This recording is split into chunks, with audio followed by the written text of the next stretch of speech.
Obrigado aos dois pela mensagem, a gente vai ler mais chats da galera depois. Bora para a escalação, então, Raí Monteiro, para o nosso campinho tático aqui do arquitricolor.com/escale. Queria que você Eu ri falasse um aqui, pouco... eu tava rindo aqui do Cauã, que mandou, vou até colocar aqui que eu tô com...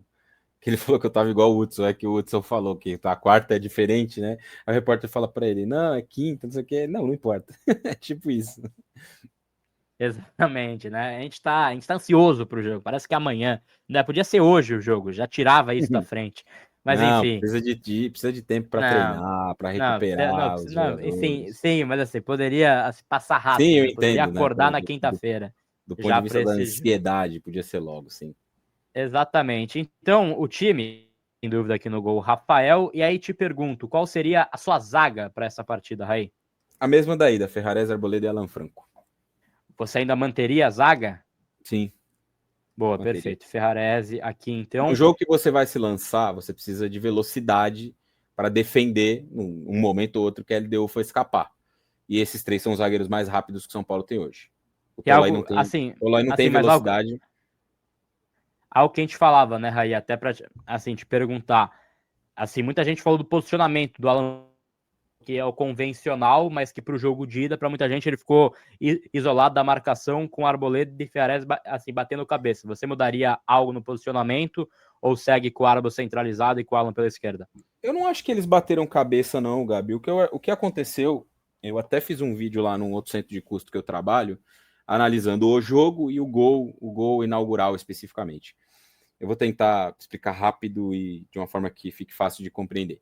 Da forma que o São Paulo joga, marca com os encaixes individuais, lá cada um pegando o seu, você tem as referências individuais.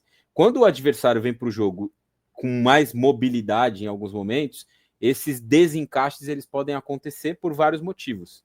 Se você tem, por exemplo, ali do lado esquerdo, que foi o que aconteceu, né? Do lado esquerdo tinha o Enzo e o Marcos Antônio.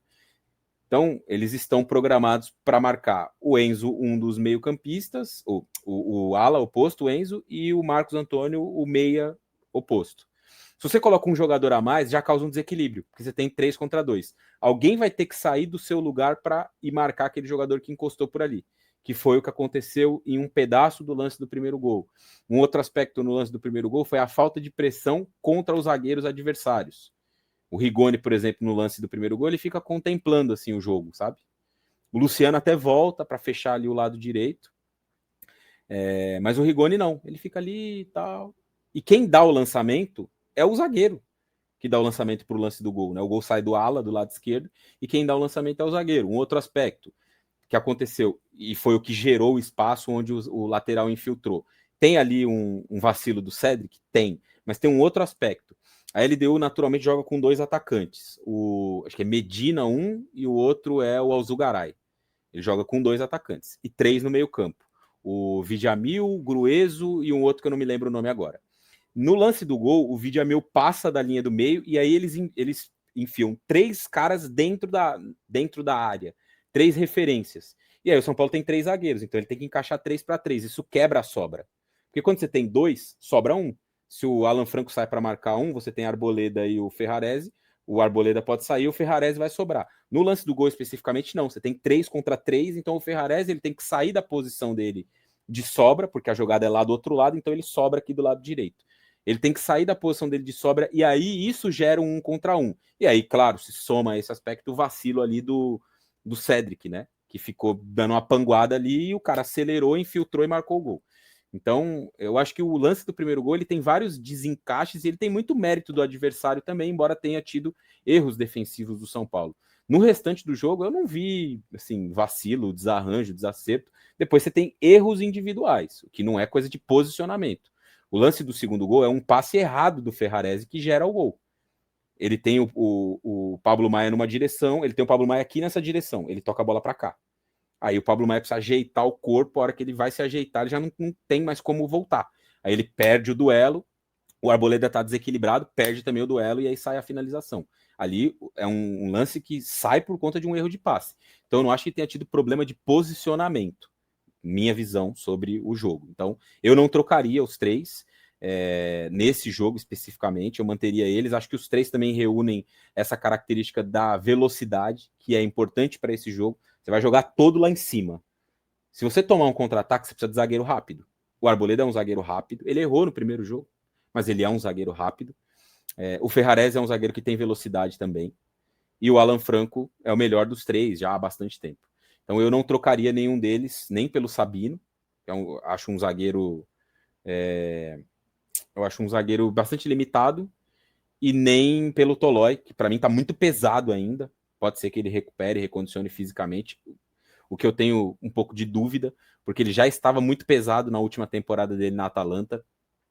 Eu até fiz lá no meu canal um vídeo falando sobre a chegada dele, o encaixe e tal, e usei alguns jogos de exemplo. Tem um jogo contra o Milan, que foi o jogo que ele jogou mais tempo na segunda metade da temporada. Ele foi reserva na Atalanta a temporada passada inteira. Esse jogo contra o Milan, por uma lesão ali, ele joga um pouco mais de tempo. Acho que ele joga 40 minutos nesse jogo, 30, alguma coisa assim.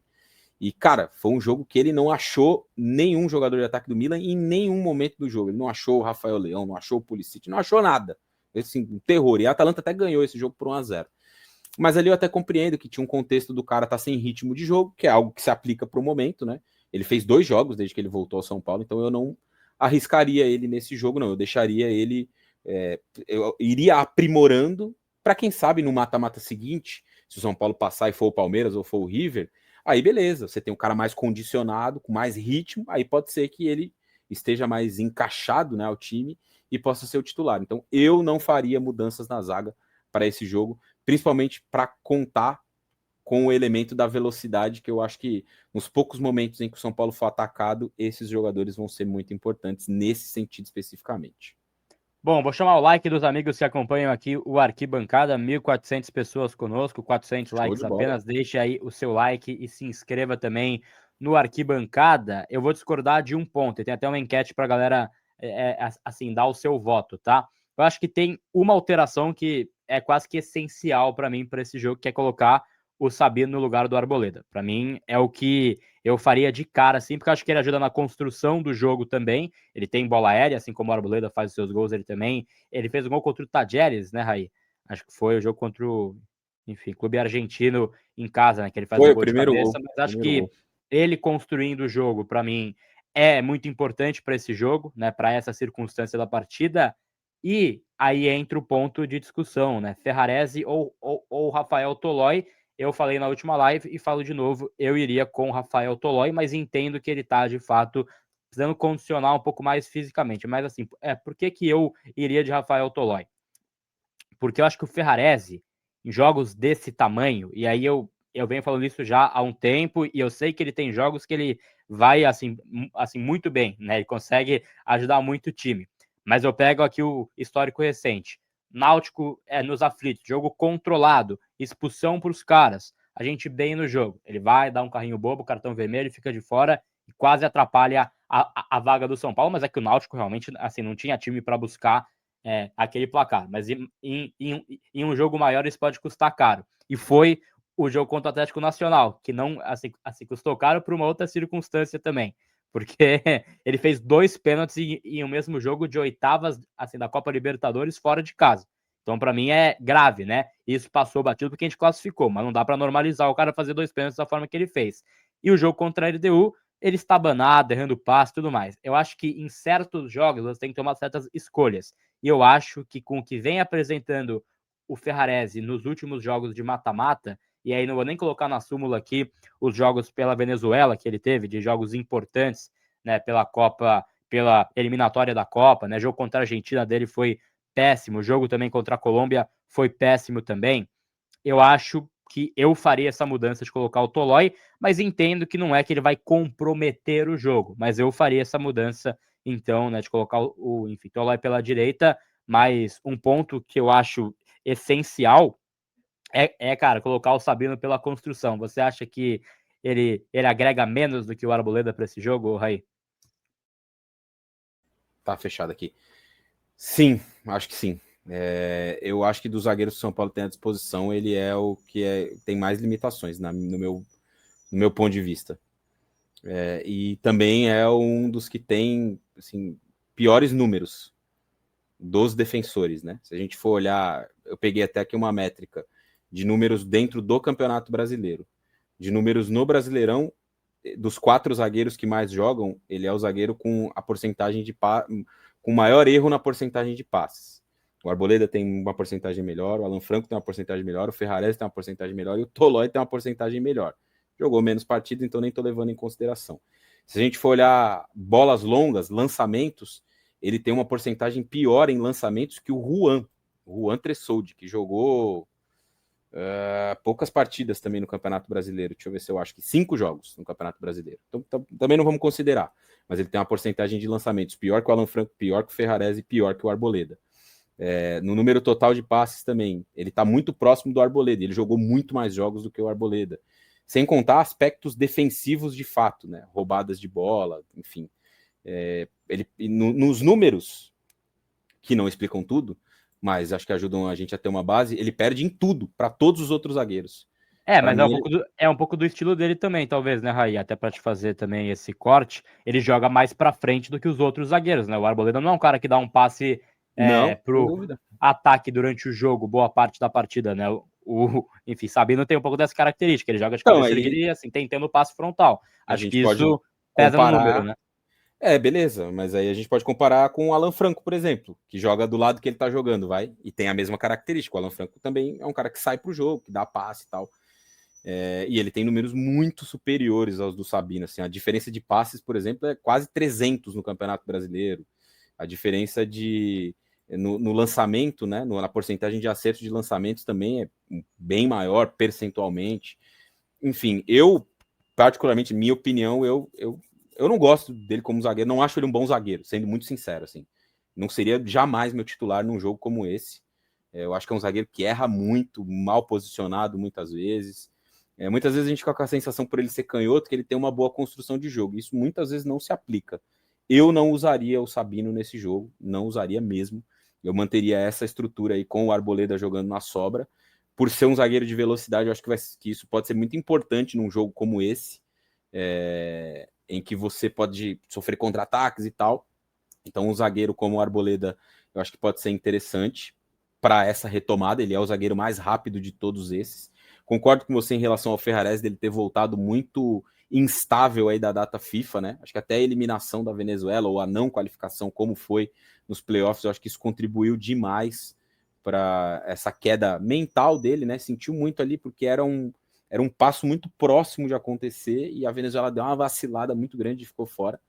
Então eu concordo com isso, e o Alan é o mais estável dos três, né? Esse aí é assim, aquele que você puxa assim, de olho fechado e põe ele para jogar. Ele vai bem na esquerda, vai bem na direita, foi bem na sobra em alguns jogos que teve que atuar por ali. Então é um zagueiro espetacular, né? Saiu um gol aqui no jogo do Vélez, o Racing fez 1-0. É um zagueiro. Vai passar. É um zagueiro espetacular. Tá indo para os pênaltis agora, né?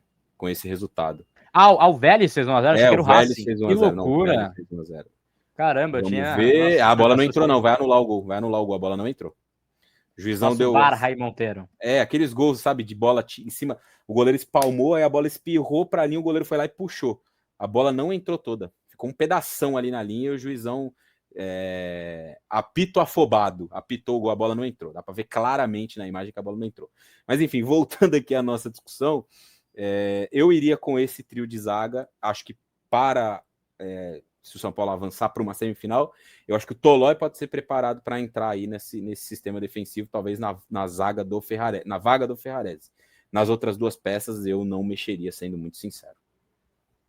Boa, perfeito. Tá aí Então a gente está com uma enquete rolando aí também, o pessoal pode deixar o seu voto, mas 43% da enquete concorda com a zaga de Raí Monteiro. Vamos deixar então essa zaga partindo agora para esse meio de campo, Raí. Eu acho que aqui vai ser mais fácil, mas queria sua escalação aí desse meio campo do São Paulo para essa partida.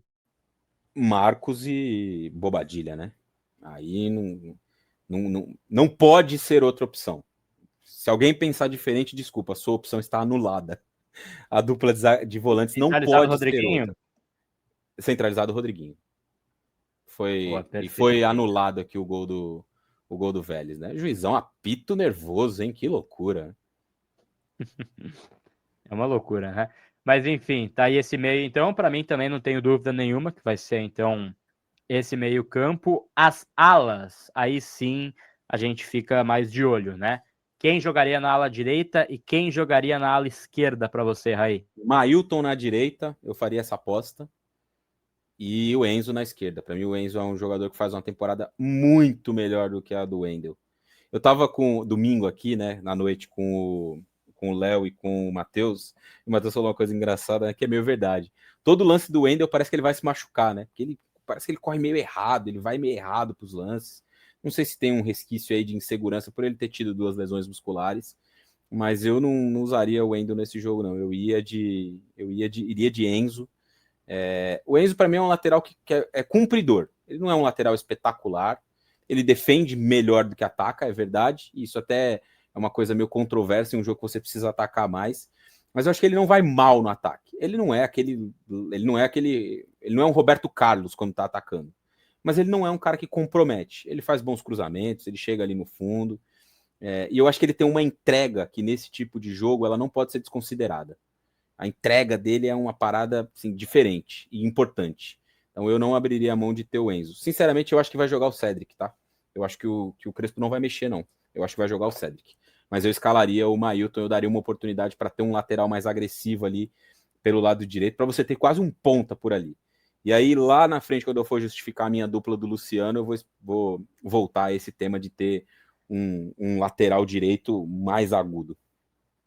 Bom, lá vem então o ataque de Raí Monteiro para essa partida. Eu vou deixar já aqui a enquete, vou já armando a enquete aqui. Qual seria o seu ataque para essa partida? Ferreirinha do lado do Luciano. Porque você precisa. Achei que vinha uma polêmica, pô. Você falou, eu vou Não, justificar. Achei que vinha. Vou justificar. Não, Mas não tem polêmica, né? Não tem muita polêmica nisso. As Não, outras achei que você ia opções. colocar o Diné no Tapia. Não, Só fala, porra, que loucura. só se eu tivesse maluco, né?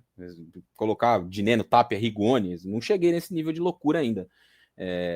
Eu colocaria o Ferreirinha, e aí até eu falei que ia justificar, porque aí você tem passagem pelos lados de 2 caras de velocidade. Você vai ter o Ferreirinha na esquerda para abrir a defesa em alguns momentos, e aí o Enzo pode até se comportar como um meio-campista a mais, e você pode ter na direita o Mailton como quase como ponta daquele lado. E aí o Luciano mais próximo da área, o Rodriguinho chegando de trás também. Bobadilha e Marcos Antônio tem bom arremate de média distância. E isso vai fazer com que o Luciano jogue mais perto do gol, mais perto da área, né? Onde ele. Essa frase não é muito boa para esse momento, depois do que ele fez no jogo da ida, mas ele finaliza bem as jogadas. Então, eu acho que a escalação do Ferreirinha ajudaria nesse sentido. No segundo tempo do primeiro jogo, ele fez uma dobradinha interessante ali com o Rodriguinho do lado esquerdo, né? Ele bem aberto e o Rodriguinho enfiando bola e ele saindo do lado para dentro para infiltrar. Eu acho que essa formação ela pode oferecer algo interessante ao São Paulo dentro desse jogo, né? Eu iria com ela. E existem outras opções mais radicais, né? Pô, existe uma outra opção mais radical de você enfiar um dineno dentro da área aí e ter, sei lá. É que é muito difícil desfazer a dupla de volantes, né, cara? Muito difícil desfazer a dupla de volantes, mas o Rodriguinho um passo atrás e aí um atacante a mais. Mas, assim, de início eu não faria, não.